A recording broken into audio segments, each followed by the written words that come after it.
त्याच्यामधलं एवढंसं चिकन बघून तुम्ही म्हणणार एवढं कोणाच्या नाकाला पुरणार, पण मंडळी त्याचं काय झालं, रात्री 1 किलो चिकन आणलं होतं चिकन 65 बनवण्यासाठी, मग त्याच्यातलं एवढंसंच चिकन राहिलं. मग दुसऱ्या दिवशी त्याचं करायचं काय, पण काय झालं, त्याचा भात करायचा की कालवण हे नाही समजलं. मग म्हणलं मधुराताईचं चिकन मसाल्याची रेसिपी करूयात. त्याच्यासाठी मी वाटण केलं, कांदा टोमॅटो आलं लसूण वगैरे टाकून छान असं तेलामध्ये ते भाजून घेतलं, चिकन मॅरिनेट केलं आणि मग ते वाटण वाटून घेतलं. त्याच्यानंतर कढईत थोडंसं तेल टाकलं आणि चिकन वाफलायला टाकलं आणि वरती ताट ठेवून पाणी ठेवलं, जेणेकरून काय होतं आपलं चिकनही छान वाफलतं आणि पाणीही आपल्याला गरम भेटतं.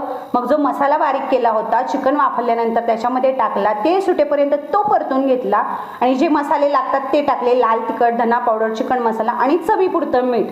त्यानंतर वरती पुन्हा 5 ते 7 मिनिटासाठी पाणी गरम केलं आणि त्याच्यामध्ये टाकलं आणि कोथिंबीर टाकली, झाकून ठेवलं. छान असं चमचमीत चिकन मसाला रेडी झाला होता. भेटूया नेक्स्ट व्हिडिओ.